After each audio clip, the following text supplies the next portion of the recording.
Hi, and welcome to the Keys to Therapy. Today's episode, we have Net as our guest talking about military mental health. Hi, Net. Hello. Do you Good want to to tell the meet audience? you. Oh, yay. Well, do you want to tell the audience a little bit about who you are and what you do? Okay. So my name is Netsanet Tegegn. I'm a licensed clinical social worker. I go by Okay. Net, like a fish net. I have been a clinical social worker, doing this work for about 20 years. Wow. I'm currently in private practice, since 2019.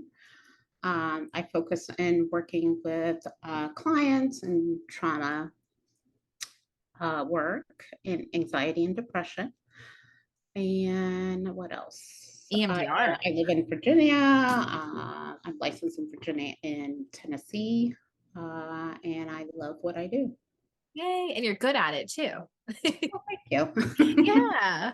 So for the audience, Net and I know each other because I was working at a military clinic in Virginia Beach, and she was working at one as well. And I was the only therapist at the clinic. I was just dropped off there basically. And we would have monthly meetings at the main hospital. And Net was the only one that came up to me and was like, "Hey, I'm at the clinic closest to you. If you need anything, here's my number." And that was just like the nicest thing ever because I had no clue what was happening. And you were so kind and so Oh, nice. thank you. Because I remember how it felt when I first started, because I didn't really know a lot about the military. So Yeah. I just felt like somebody dropped me in a foreign land that I didn't know Right. anything about. So I was really grateful for my colleagues who were in my clinic. Thankfully, I had two other people Yeah. in my clinic who really helped me to kind of integrate and understand the culture and working with the military, which is very different, even though I've been a clinician for over 10 years. When I started, I felt like I was just starting over. So I had a lot of empathy for you because I was in your place. Yeah. And I popped in and I just had got licensed months before, like late 20s, like the youngest person I think at that point there Yes, with and my you just ponytail. moved too from another Yeah, place. So there was a exactly. lot. There was a whole lot. So I don't know if I had like deer in the headlights look, or you were just like, let me help that little girl out. But you were so No, nice. I was like looking, I'm like, okay, she's no, she's probably as lost as I felt when I was there. Because it's just very different. So different. Yeah. And I had no idea. And there wasn't really any actual training on Yeah, any of it. So absolutely. They were like, okay, you're a clinician, you're independent, have fun. exactly. Yeah. So lots of trial by fire. And it was a lot. But I definitely want to get into that today because I know that there's a lot of people who have a passion for working with the military in Yeah, mental health, and there's obviously a huge need for it. But absolutely. I think there's a lot that they don't know about either how to go about doing it or what it looks like, even. So I think we can get into some of that today. But Yeah. before we get started, I'd like to know a little bit about why you became a therapist. How did you get Ah, I wish I had a really interesting path, or that I could say, oh, I knew I wanted to be a therapist since I was 8, and that was not the case. here? Hmm. So, I am born in Ethiopia, and so I come from a culture where you take a profession that is very, I guess, known or distinguished, like you become a lawyer or an engineer, or your parents Hmm. kind of emphasize on those things. So, and I used to be, I guess, argumentative a little bit with my parents growing up and questioning things. So I was kind of destined to be a lawyer, or that's what my parents wanted me to be. Yeah.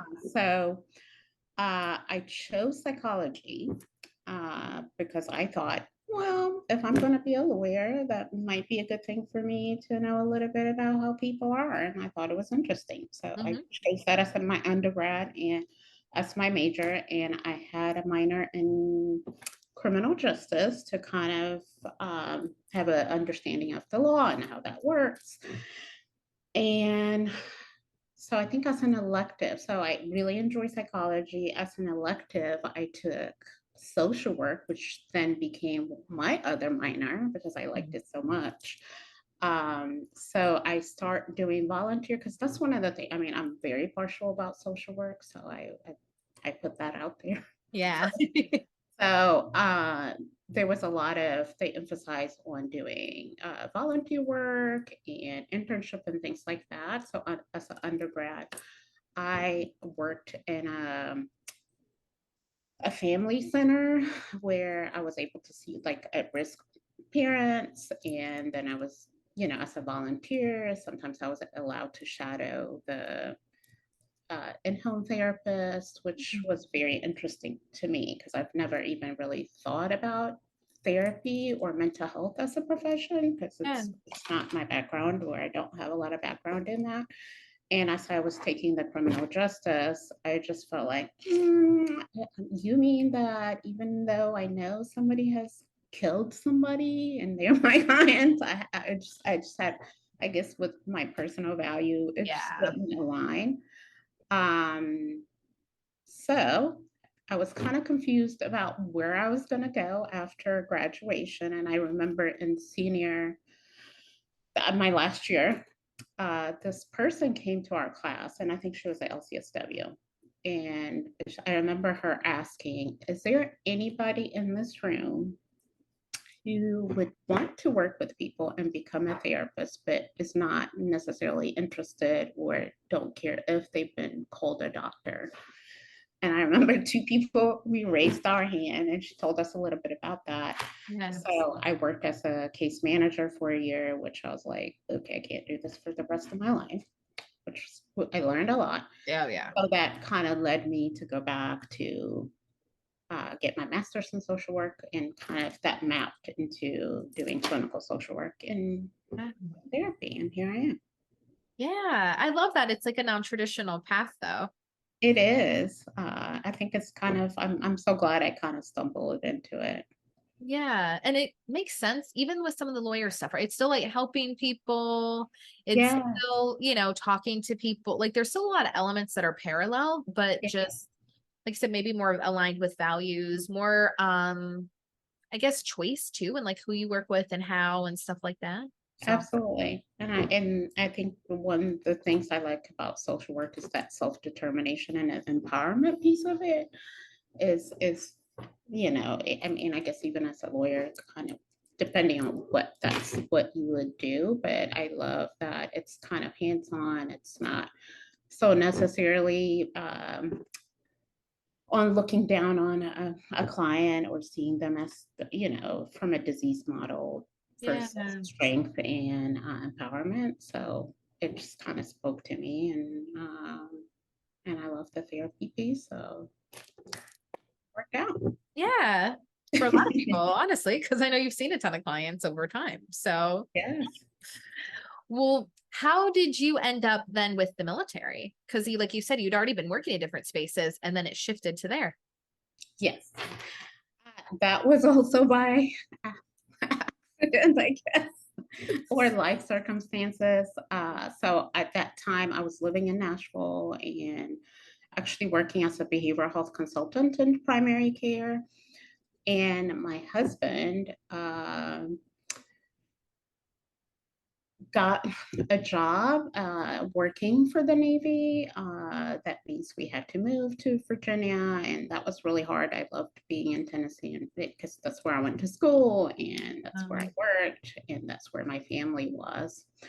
So the good thing is I think it was like 6 months or something before he started the job. So I started looking for a job, and I think I put my resume in one of those LinkedIn, not LinkedIn, but one of those Indeed or Indeed or something. something. Mhm. And so somebody contacted me about working with the military, even though I've never really worked with the military. I mean, Fort Campbell is closer to one of our clinics. So through TRICARE, I saw some family members, but I've never really worked with active duty. I don't know anything about the military. So they were like, hey, this is kind of what the job is, doing therapy, which I've done. Yeah. Um, and it was like Monday to Friday, and the salary was pretty good. So I was like, oh, well, why not? and I took the job. And that's how I ended up. As we moved 6 months later, and I ended up at the military hospital slash clinic. Yeah, and you're right. It does take, and that's something I didn't know, that it takes six Yeah. months to get hired. So they do super intense background checks, like fingerprints. There was a physical. Did you have to do a physical too? Yeah, physical shots. I mean, it took 8 months, even though I got the job. It's a contract position that I Yeah. had. So they were like, yeah, you got the job. You sign here and you're going to Mhm. start. So, and then even after I moved, I remember I moved in September, Yeah. even though I took the job in May for April, moved in September, but I didn't start until January of the next year. And I was Yeah. like, what the heck is this? Am I becoming the president or what? Exactly. There was a lot of questions, a lot Yeah. of background. So that was also something I've never really experienced. It's very, I guess, involved in a lot of time. Oh yeah. And I know same thing. I moved and then I think I had lived in Virginia for like 6 days. And then I applied and they called like that seventh day or whatever. And they were like, you have the job. It takes a while to go ahead and get everything done, but we're gonna send you the packet. We'll give you all the info. And then I was like 3 months in, I'm like, is this a scam? Like no one's called me. I was calling the contract people and they're like, it takes a while. It could Yeah. take up to 6 months. And I'm like, well, I'm not getting paid, but I have a job. But what am I supposed to do in the meantime? Get a job and then quit? Yeah. Like it just was so confusing. So I planned a wedding and did like other stuff, but That worked out. yeah. Yeah. And all the paperwork and all Uh, the forms and mhm. Uh, yeah, and I even have somebody coming out and personally interviewing me because Wow. I'm a foreign born person. Oh yeah. Flagged something. It was fun, not Yeah. fun, but It's an interesting experience for yeah, sure. that should have clued me in, but it didn't to what's Right. coming. Yeah, I'm thinking back, I'm like, why did you need my blood? Like this sounded really intense. I remember they did blood, urine, the whole time. They wanted everywhere I lived for 10 years and people who could verify every Yeah, address. And yeah, but then it made sense later when I'm like, oh, we have like security clearances because we're hearing all kinds of stuff. yeah. But wow, it was a lot. So Sometimes not knowing is good. yeah, I think in our case, we might not have signed had we known all the things, but it's fine. Good experience. So how do you think, because there's a lot of people again who want to work with the military, they have a passion for it, whether their parents were military or that's just something they've always been drawn to or whatever else. But I think most people are kind of like us, where they're like, oh, that sounds like a great opportunity, but really don't understand how different it is. So Yeah. how do you think that working with the military is different than working with civilians? I think the biggest thing is how work and mental health or just life and work is so intertwined. Yeah. Even as a therapist, a lot of times when we work, I mean, we ask those things, but in a way, like, what does this person do and how they are in their commands, or how's that affecting them and where are they going? It's not constantly in the evaluation or treatment planning or working with them. It's not as something that we have to really think about. Yeah. But with working with the military, that's something you constantly have to think about, even if, it can come up in, like I said, an assessment, treatment plan, but also in like ethical consideration, because sometimes you might even have dual relationship in a sense that you are the therapist Yes. working with them in certain things, but on the other hand, you also are constantly evaluating if their fitness for their work, or some of the things that they are telling you can impact their job, or if they're going to continue to be in their job. So that also can kind of get in the way of therapeutic alliance, in a sense. How much they can tell you, Yeah. or how comfortable they can feel, is can kind of be something or something we don't really consider a lot about. And then the other thing is all the culture and the hierarchy and the hierarchical structure that is in it, Yeah. and or operational things, or how much things change. Because sometimes if you are not really in the knowing of that, sometimes it's hard for especially active duty or people who've been in operation, or have operational trauma. It can kind of maybe make them feel like you might not know what you're doing because they feel like you can't relate or that you don't understand their world. Yeah. So that is also something you kind of have to learn, and so there's a lot of the learning curve is kind of steep. And like you said, and me and you both experience, and I'm thinking this is an experience for a lot of people. There is not this, I guess, training or mentorship in a sense, because a lot of times when you get that job, you are independently licensed. So they Mhm. expect that you know what you're doing, which you Yep. do. But that the other cultural component is not something we are not so familiar with. Mhm. So navigating all that and figuring that out can be a challenge. It's a good challenge, but it can be intimidating. Oh yeah, all the acronyms alone. Thank you.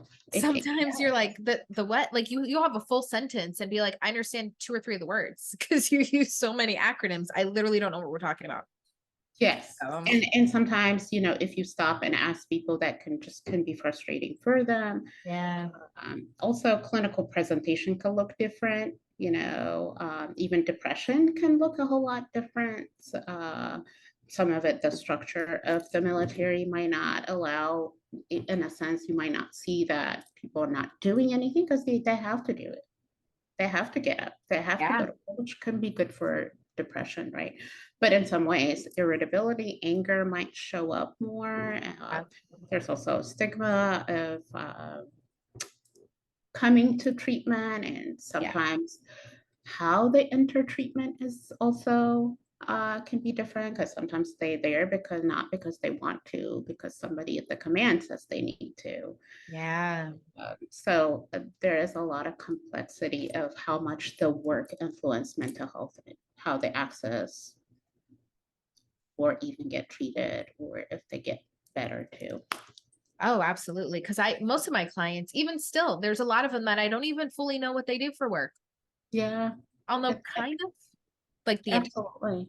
Yeah, but with us there, it was like you needed to know who was operating in like heavy machinery, who was going in submarines, who's flying jets, who's working with weapons. Like there were so many considerations that we had to be aware of. So we kind of had to know the ins and outs of different jobs, which in the military is called rates. Like we needed to know what's their rate, what do they have access to, are they fit for this? absolutely. Yeah, So suddenly we needed to be knowledgeable about all these different aspects, and not even just Navy, even though we were on Navy bases. We had to know yeah, Marines because there was a ton of Marines. I had some Army reserves. I don't know if you ever had any Army people, but I had a few.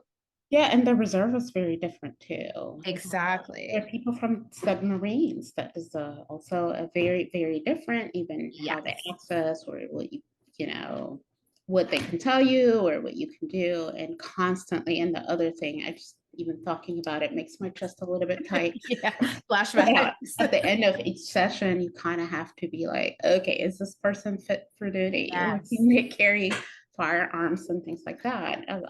With a lot in a lot of settings, you don't really think about. No. And sometimes you have to do a lot of reading between the lines, because sometimes people want to tell you, but they also know that what they can tell you can affect their job, whether they're going to stay active duty, or sometimes that might lead into, medical separation, or sometimes it might lead to other things. So there is constant dance that you have to do, Yeah. which at times also can be frustrating, I think, as a clinician, because balancing of, I'm here for my clients, but I also have this obligation or this responsibility now that I'm a military dispositional provider. Yes. Yeah. And that Uh, was a struggle for sure because yeah, there's so much. I remember the first time I heard it, I was like, what? Yeah. There was so much emphasis. I think of like the monthly meetings we would have where it was just placed on productivity. That Oh, was something yeah, different too. that's something that I think that kind of came at least it felt like later, Yeah. because when I first started, it was a lot about, I think that's also some of the things is where, I guess, how the military is, where we are as far as, are we in time of potential war, or are we in peace, or this is post uh, war? Because I think when I started, it's like Afghanistan and other things were kind of winding down. So there was a lot of emphasis of like, okay, let's take care of people and Yeah. focus on treatment and taking the time. And we had a lot of, that's one of the things I'm really grateful about. And we had a lot of training in like specifically trauma Oh yeah. treatment and evidence-based. Uh, so that helps too, because especially in this kind of environment, the more you have different tools in your kind of uh, treatment box or intervention, the better it Yeah. is. So that was very emphasized. But then I think the last 2, 3 years that we worked there, Yep. the emphasis of fitness readiness and people going back to deployment and operational. So then all of a sudden it's like from treatment to like, okay, we're going to focus on assessment for fitness for duty, which Yeah. was a shift. And I think a lot of struggle for a lot of us who like to work with people and focus on treatment. Um, we didn't take that very, well, at least I'll speak for myself, that that was really hard for me. Yes. Yeah. Cause I I remember, think high burnout. yeah, I think I remember them specifically saying at one point, like the max was 15 sessions with Oh clients. yeah. Oh my God. I forgot about that. Yeah, that was why I quit. So that one's burned in my brain. But yeah, when they said the max is 15 sessions, and if you could get them out sooner, great. And I was like, Yeah. what is going on? Because there was people, especially because this kind of goes into my next question about like some of the unique challenges that active duty face, and also therapists working with this population, is that, it was a lot of them weren't seeking treatment until the end of their careers, 20, 30 years in. And then they were like, well, now I feel safe to come to mental health. So let me tell you about all the things I've witnessed in these last 20, 30 years. And you're like, wait, if you're going to give me 15 sessions with this person who is, maybe it took 5 or 6 to trust me, and then now they're going to open up, there was just no way that that work could be done in that time. So Yeah, that was a challenge. And I think there's also, I think, kind of going back to what you were saying about productivity. yeah. I think the other thing is also, I think, less autonomy in a sense in scheduling. So, and I think part of it is also a high demand for uh, seeking mental health. Yeah. It's not matching up with the demands and how many therapists there are. So, I remember that there is no limit to how many new people are coming in. And Yep. so it was just sometimes even the people that you worked with, they can't get in because there's all these new people that are coming into your caseload. So Exactly. sometimes it felt like it was just like putting out fire or just doing kind of crisis management because of the demands Yep. and limit autonomy and how to manage a caseload and things like that. I'm not saying this to scare people. Yeah. It's not my entire experience with the military, but that's some of the things that change. And I think that's people who work in any big organization can kind of get faced with that, because sometimes there's so many layers Yeah. things. But that was also a challenge. Absolutely. I think probably two of the biggest for me was HIPAA was the first one. that HIPAA had always been so big in every place I've worked, and privacy and everything else. But then suddenly you could have somebody's chief or somebody like walk into your office or walk and be like, I need to speak to them about how this person's doing. Can they still work for me? And you're like, oh, I don't think I can acknowledge that I know them. But then also there's this trickiness with if there is something going on, I need to talk to these people. It just was really tricky. And also our Yeah. notes, everybody, we all had one system where all the medical notes were. So I could see people's STD tests. I could see how many times they'd been to mental health. And even though ours were like the Wow. diagnosis was, yeah, blocked out, you could still see that they had an appointment at the mental health clinic and with what provider and how many times. So and I remember, and I'm sure you dealt with this too, like ships that if somebody was going to go to a ship, then the doctor on that ship could call you and they could read your notes and they would ask what your opinion was on this person being ready to go on deployment. Yeah. And notes were not as protected. Screenings every time, every year that they were doing screenings, every time they switched to a different command, people had access to your notes. So you'd be very cautious with what you put in there. Yeah, absolutely. And I mean, I think there's even I remember our consent forms, right? That they have the right to privacy, but I don't remember the right wording, but like at least the commanding officer has the right to call and ask about Yes. that. So that can be tricky. But I also remember there were times that somebody would come to you, and maybe it might be because of a lot of things, it can be a relationship issue or a divorce or post deployment reunification with family and readjustment.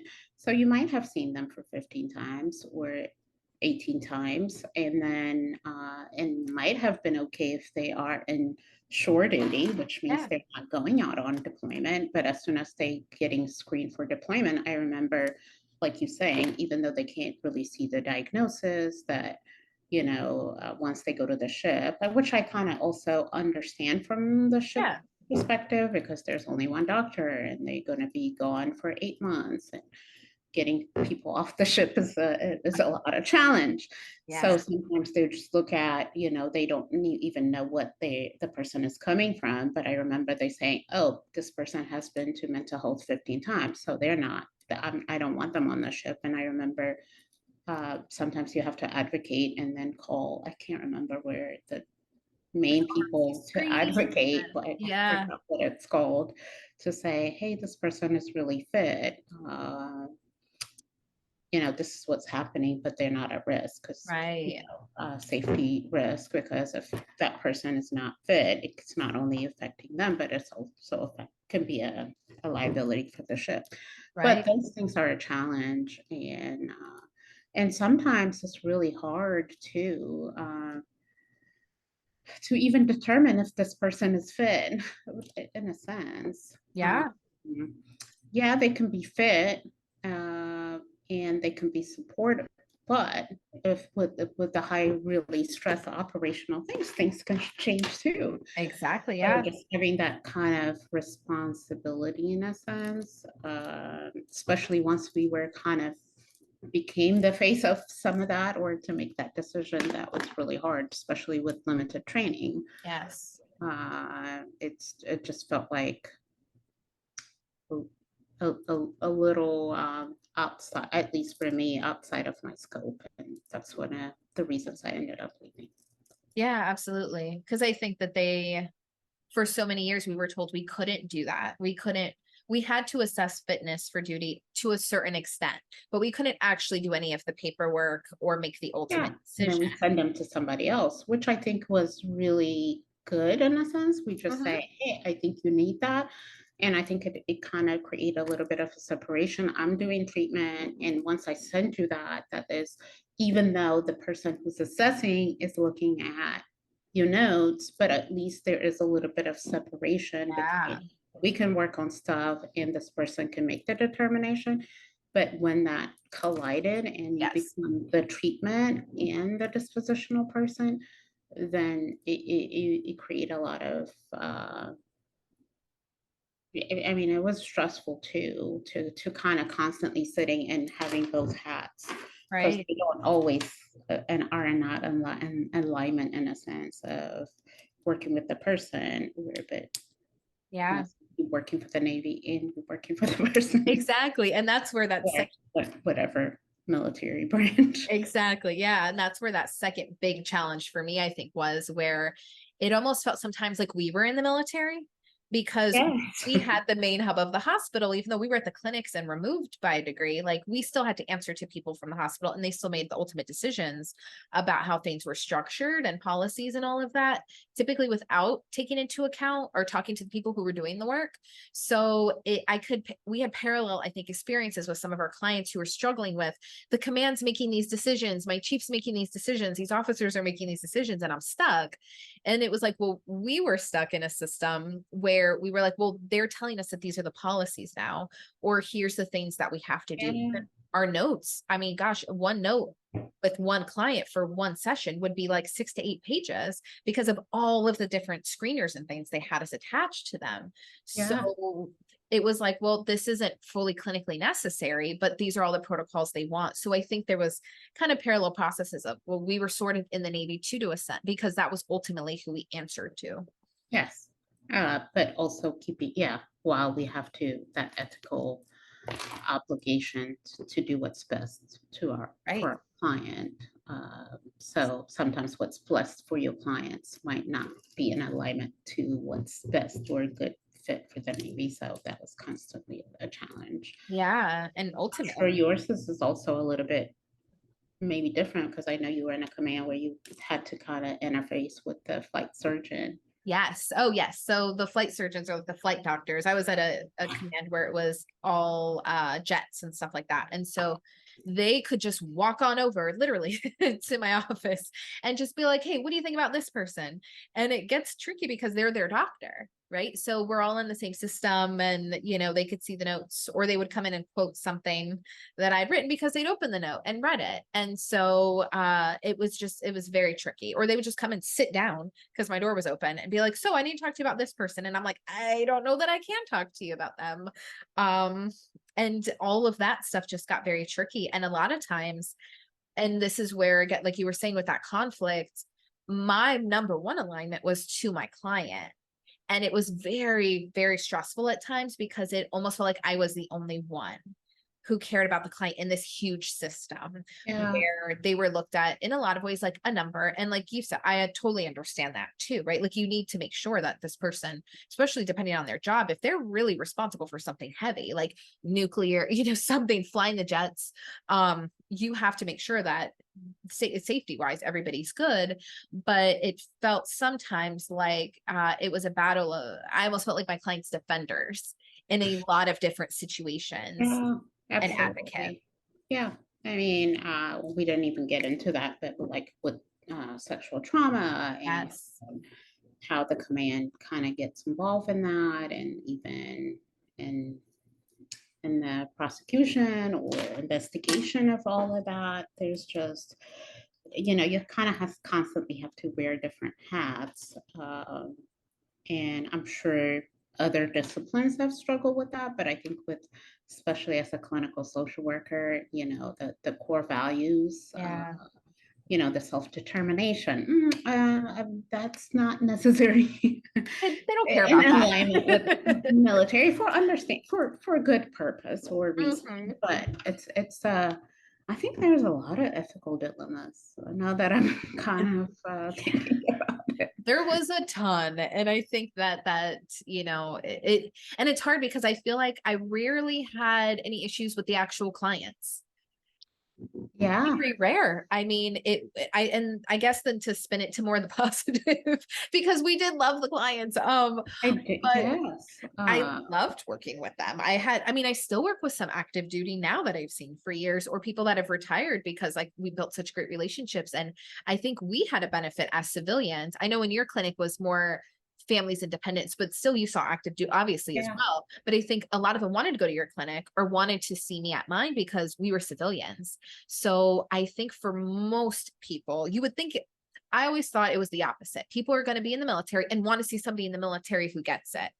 But it was completely the opposite from my experience. They wanted to see a civilian because they felt safer.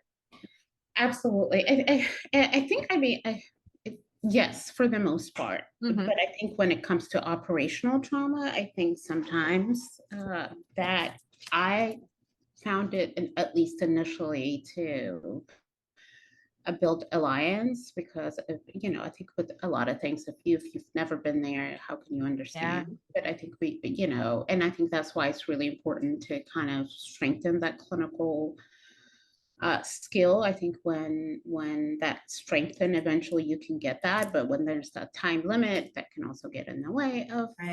things. But definitely, yes, a lot of people felt um, more at ease to come to see you. Even you not wearing the uniform can make a difference Yeah. sometimes, because if you wear a uniform, of course, who you are and what you do is all up here and with the hierarchy system. So sometimes it can be challenging Mhm. because you might see them as your provider, but they also, that there's like 4 or 5 hierarchy up from you are.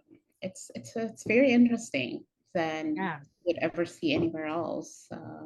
Exactly. It's very unique to that. And It I was is. surprised at how many people were like, they would wait because I was the only civilian in my clinic. Yeah, yours was a bit more challenging. At least I Yeah. had 2 other civilians who are still a good friend that Right. had some support in that way. Yeah. I started Yeah, as the only therapist. And you then, were brave. yeah, I didn't know any better, is what happened. But as time went on, I was like, oh, but people would wait for me. Yeah, Even if they scheduled a month or two out for that intake because they'd rather see the civilian, just because everybody else to be in the position they were in, they were an officer. And if somebody's enlisted to officer, which is something I learned the gap is so big yeah, and the roles are so big, the pay difference is so big. Like there's so many different things there. And I think sometimes a lot of them felt safer, even sometimes with unless they knew that the provider had that deployment experience or had been in something, and a lot of the officers hadn't, from where I worked at least, then I think most of them wanted the civilian and also female sometimes because they just felt safer emotionally in that way too. Because I'd never seen so many men as a client, never until work. yes, absolutely. Yeah, Yeah. yes, So definitely. learning a lot about men's mental health too is And something how that they present, where it's Mhm. very different. Yes. Very different. And then, like you mentioned, with the women being in, that is a totally different thing because there's obviously discrepancies between men and women in on the civilian side, but with the military, it's a lot wider just because they're outnumbered still in a lot of ways. So, and there's different challenges women face in the military. So, Yeah, yeah. there's a lot of double standards uh, Hmm. too. Yes. Uh, Definitely one of my best experiences in clinical experiences, and challenging at the same time. Absolutely, yeah. And I do think that, more on like the positive side, knowing that, like, gosh, how many people that we helped and saw over that time period who had nobody else that would be able to even hear some of the things that they were talking about because they were so secret, that they could open up about that stuff in sessions and being able to have a little bit of flexibility with, well, bring your wife in or I had one client bring their daughter in and, having some of that. I think coming from community mental health, something I really liked and was very different for me with the military was everybody had a job and insurance and money. Yeah, And I had never worked with populations that had that. So I was like, whoa, the challenges here are so different than very different. what I'd been used to. But even with all those things, that wasn't obviously a guarantee that they'd be healthier mentally. So Yeah, absolutely. I think that's a really good point. And I think for me also, because of in a way, the military, it has good resources, right? It's yes. like at least basic needs, but it's not as challenging. Hmm. Um, but there's isolation. I mean, I think even as a civilian, I've worked in community. A lot of my work has been in nonprofit and community, so I'm always feeling connected with the community. But once I work there, it's just I felt like my world kind of shrank. Like I Yeah. didn't even know any. Of course, I moved to a new state, so that also is another component. But Right. I didn't know what was happening in the community. It's almost like there is a community within the community. So the Yes. isolation piece of it, especially initially when we work with the family members, I mean, everybody always says, you know, thanking the military for their service, but I think sometimes also the family members, and Yeah. especially the new wives and moms and all those things that they kind of are faced with, and the isolation they feel. Yeah. I think we even felt isolated. There is some sense of isolation, even as a clinician. I mean, it's not even comparable to what they face, but Yeah. even as a civilian, for you being the only civilian, even though Yeah. there's other mental health providers, they are active duty. Yep.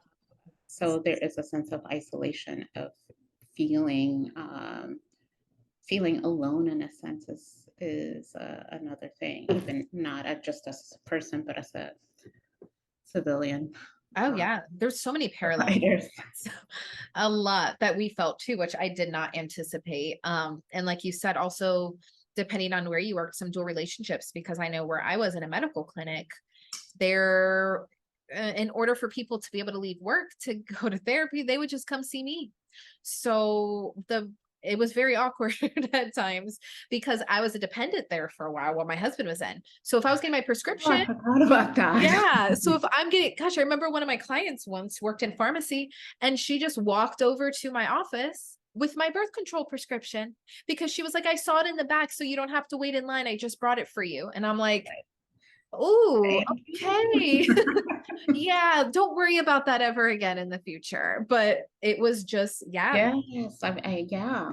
there That was, dual relationship thing is also another a big factor. At least we were in a bigger but smaller. So sometimes you interface, or yes, I'm sure you might probably have to see, somebody from your husband's command or something. So sometimes, yes, in private practice or other settings, you can afford those yeah, things. There were times that we had to see, other people, other, providers within the clinic. yeah, Yeah, and I remember even sometimes, we have to, where we are also is very open, and even we talked a lot about from enlistment to officers, but sometimes there's also officers within that yes, command or that setting. They want to come see you, and then there is a lot of anxiety and stress about, like, I don't want people that are relying on me to be their leader to see me seeing somebody at mental health. And yeah, there were times that we have to let people on the back door, so they can feel comfortable, because right. there is still a lot of stigma Yeah, about seeking mental health. So in both ends, sometimes the enlisted don't might not want the command to know because they're afraid of how that's going to jeopardize. But there's also sometimes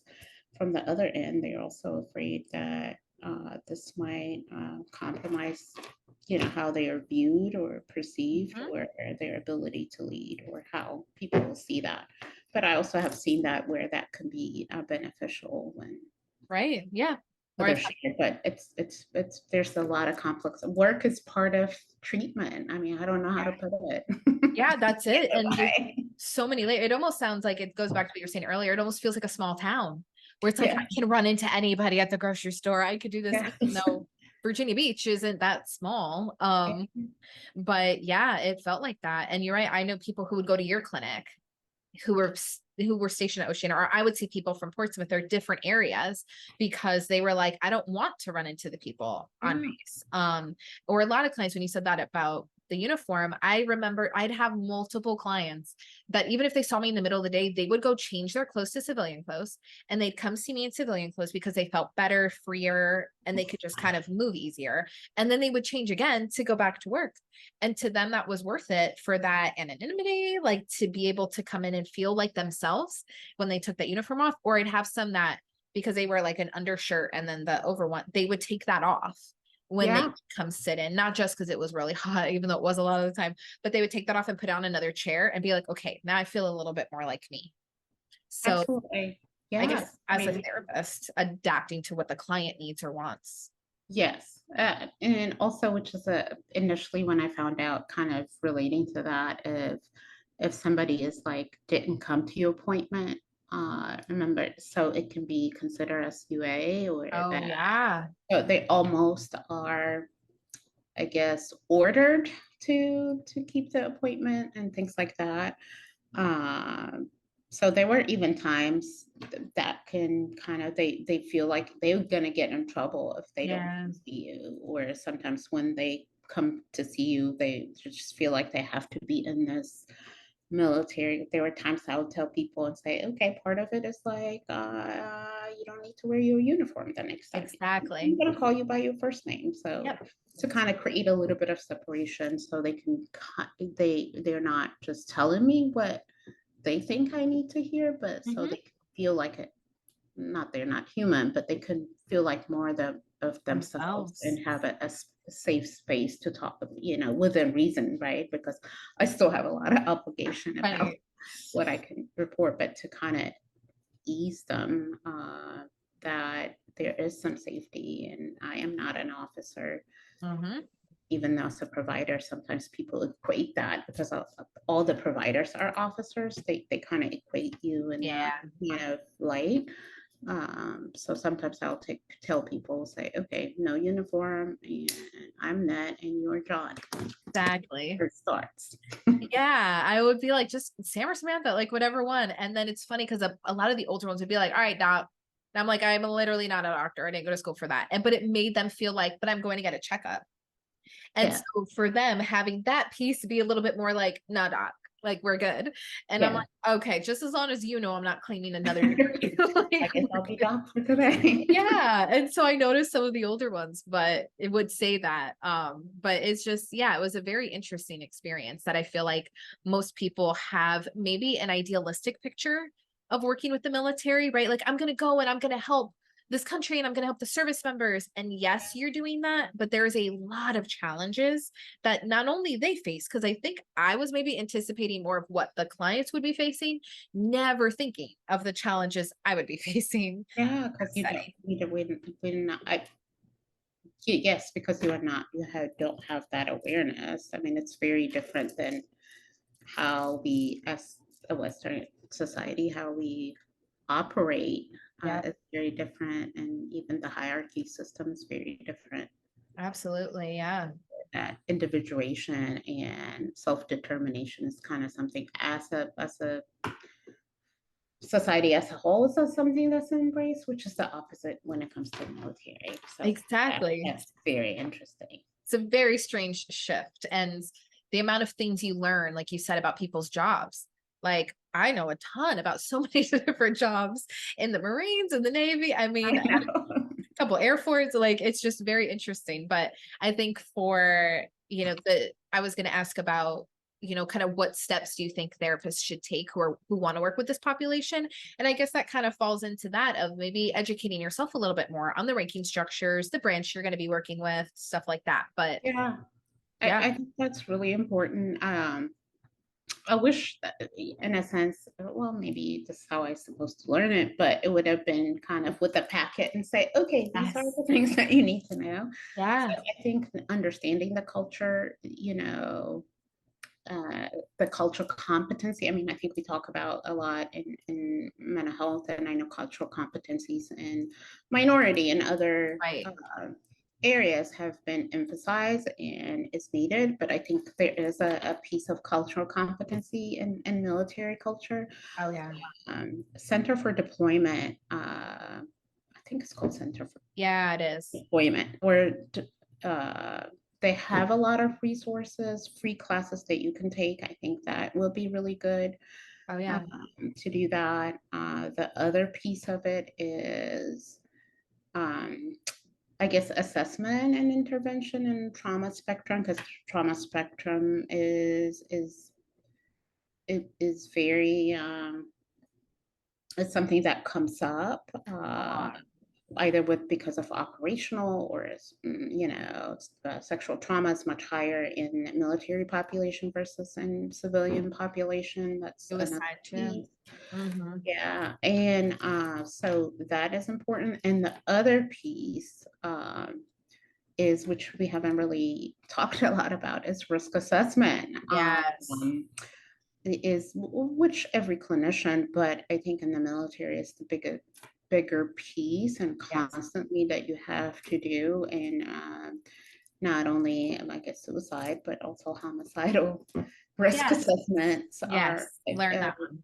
pretty important. And also safety planning and all that comes around that. And so those are the things, and that I think will be really important: cultural competency and a lot of training Yeah. and risk assessment and trauma spectrum disorders. Oh yeah, it's funny you said about the manual because that's what I wanted so bad when I started. If they'd had like how there's manuals for like keyboards and it'll be like Control Alt Delete does this. Yeah. Like, I wish they'd had that for different rates and what they do. And I remember my husband me asking like, "Can you draw me a picture of like what their stuff A looks like?" chest salad, as one of the psychiatrists used to call it. Yeah. So just for the beginning, I'm like, can you draw me so I know like what bars mean which things and which air and like how do I know officer to cheat? Because I didn't know any of that. So So even the uniforms, right? yeah, the And types, then, the but colors. gold is, apparently silver is better than gold. And that, there's a lot to learn. There's so much. So if you know that you have an interest in this population, doing some of that homework before because you're likely not going to get that on the job training Yeah. that you want. And need. So, and I think it is awkward in that beginning. I know for me trying to ask about some of the acronyms in sessions, but not pull them out of it or try to remember them so I could Google them Yes. later because you're like, I don't want to seem incompetent, but I also, there's so many things I just don't know. And so I liked that so many of the clients, I don't know if that's because I was young or new or whatever, but that they would be like, do you know what this is? And I'm like, oh, thank God. No, I don't actually. Can you explain it? Like, so glad Yes. they asked because Absolutely. and it's Uh, funny though, towards the end, as people would ask me, be like, oh yeah, that means this, this, and this. Like you will learn all the things. It just takes time. it does. But at least I think for me, it's also that I don't know what I was thinking. I didn't really expect that there would be so much difference in Yeah. culture and how that will be in a sense. But I think if you even a little bit familiar, because I'm sure the first year probably my eyes were this big the whole Yeah. session. I'm like, oh my God, like what is going to be thrown at me today that I don't really know about? Yeah. Especially when you look young, that's also a barrier in a sense. People look at you and they'd be like, are you, if somebody has asked me before, I'm like, are you sure you qualified to be here? 'Cause you look young.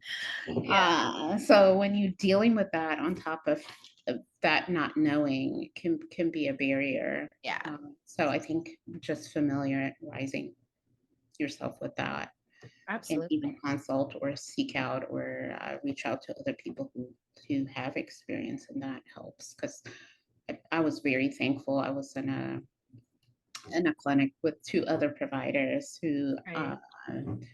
were there for a very long time, but they also have a lot of personal history from the military, whether it's their Yeah. parents or their spouses. Me, nothing. Just didn't have anything, so that really helped a lot. Even with that, it's still the I think it probably took me a year to really feel comfortable in my role there. Right. Start using those acronyms too. Yes.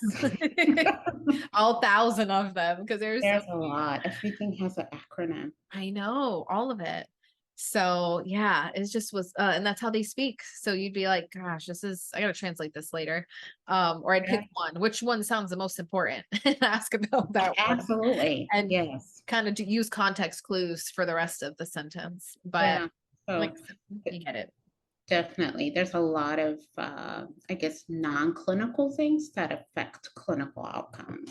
Yes, absolutely. And there's a lot more systems that you have to be aware of. Like you said, between ranking or when you talk about the ship, like overseas screenings, the SMO, like the senior medical officer on the incoming ship that you sometimes have to speak to. I think the benefit that you hinted at earlier with resources is a lot of these bases, what you get was so nice for me was they have like Fleet and Family, for example, with the Navy. There was tons of classes, like Oh, yeah. psychoeducational classes. There was some therapists there who could do short-term work. There was tons of groups at the hospital. There was a hospital for inpatient that we could streamline some of the stuff. We Yes. call the command to be able to take these people to the hospital so that you didn't have to be responsible for Yeah. transport. Like so many great resources that I think sometimes I bet as a newer therapist, as you're trying to learn everything, it would be really helpful to be kind of enveloped in this system where everything's there. You just have to kind of figure out which get all the numbers and get all the resources lined up within this little community versus maybe out in a bigger community. It's going to be a lot harder. So, Absolutely. I mean, even for like new moms, all the yes. support or command or all these other social groups that they Yeah. have, and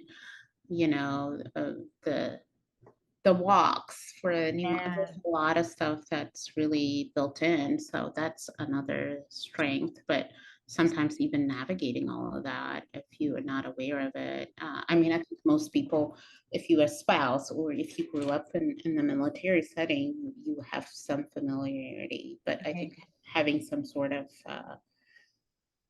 template. But like I said, there is, some of the links I send has good Yeah. resources for a clinician about like learning a lot of those or what resources are available for Mhm. service members that can be a good piece of that. Oh yeah, because it's definitely a great experience. I mean, I wouldn't take it back. I glad I Yeah. went when I did because ethically, like you said, I just there was no way I was going to take people I'd been working with for years and be like, oh, well, we're on session like 82. And we've just now touched on year 5 of your 30 years in the military. Like, I can't see you anymore. I just ethically couldn't. But I think that that's every therapist, you were hinting at values earlier when you talk about lawyers, right? Like every therapist should understand not only are we learning about client values, but you need to understand your own Yeah. and where Yeah, those lines are. So, absolutely. Yes, I'm with you. I would not change it for anything, and I think I'm a better therapist for it. And I think it really helped. The other thing is also, which I guess talking a lot of the benefit is assertiveness is yes. something you really have to learn. Because I think as a therapist, sometimes we are compassionate and we teach a lot about assertiveness and advocating for yourself and speaking up for yourself is something we teach. But as a therapist, I don't know how much we focus on that because a lot of times we also don't kind of on the background in a Yeah. sense. But I think in a military setting, you have to speak up. You have Yep. to even assert yourself. So I think in some ways, I think it has helped me, in clinical skills, but also being able to be assertive and speak up and advocate for myself too. So that's Oh, another, I guess, side effect that came out of working. oh yeah. And you know, personally for me with certain captains and people I worked with, I had to really speak up and find that voice quick, or I would have been walked all over by the command. Because as a civilian, sometimes within a primarily military setting, you're looked down upon. You're looked Yeah, because I less think, yes, because a lot of times also a conversation, it tends to be one way for a good reason. So sometimes if you don't assert yourself in certain situation, conversation can continue to be one way. yes. And so you might be not talked with, but talked at.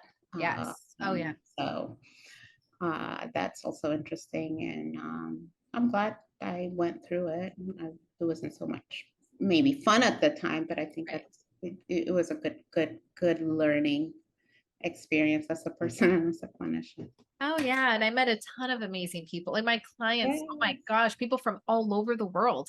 I thought I knew a lot because I was like, I grew up in Miami. Everybody's from everywhere. And then I was like, no, literally here, everybody's from everywhere because yes, the people that join the military get a citizenship. Like, and that was part of their process. So they were from different countries and they had completely different backgrounds. And so absolutely. it's very cool. And talk about resiliency. I think Yeah. people's resiliency and what they go through, and some of the things that I mean, even hearing it as a person not experiencing it, but hearing it, it just can be overwhelming. But when you hear what people have been through, or really sometimes the things that they have to do because of it's their job, Yeah. able to kind of bounce back from some of those things, and losing your best friend, or Yeah. 4 or 5 people that you're really close with. I think even when I work with dependents, some of these new moms who just got married 2 months ago, and the husband is gone for 8 months, and they Yeah. just find out they are pregnant, and their husbands can be back. So I have known women who have given birth alone with just Yeah. other healthcare Friends or workers, family. because Yeah. their family is so far away, and Yeah. they might not even have a car, and be able to be a new mom in a new city with no support. I mean, talking about resiliency, I saw a lot of resilient people, met a lot Yeah. of resilient people, and that was part of the joy of working with that population. Oh yeah, there was so much good. I think again, most of the time the clients, they were great. I mean, like every place, there's gonna be some outliers where you're just like, oh, Yeah, this person, they are definitely not fit to be in the military. We need to figure out how to get them out, or, hospitalizations and stuff like that. But I think for the most part, I mean, I had great experiences. I think it was, met a lot of great people. yeah, it was almost never the client. And in almost every job I've been to, and almost everybody I've spoken to, Yeah, anytime they've left, it's almost never been the clients. It's been the system. So yeah, definitely a huge complex system. yeah, Yeah, very, personal and professional is super intertwined. yeah, for sure.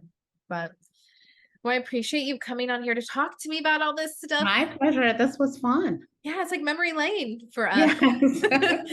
Where I'm like, wait a second, you're reminding me of stuff I'd forgot, and vice versa. And I it's know. I know. interesting. It's amazing. Yeah, but I think, I'm hoping that people watching this who have a passion or interest in working with the military come away understanding the wider scope of it instead of this Yes. idealized version, or even just a primarily negative one, and understand like how many layers there are to this, and really prepare themselves to work in some of these settings if that's what Yeah, they want to be. absolutely. It can be very rewarding. Yeah. And I think it will grow a person as a clinician and as a person. It's just doing maybe a little bit of prep work will benefit. So and all understanding, sometimes when you go into something, understanding what you're getting into yourself into, versus you in the middle of it and you just understand what you are Yes. into. It's two different things. So from that aspect, hopefully this will be helpful.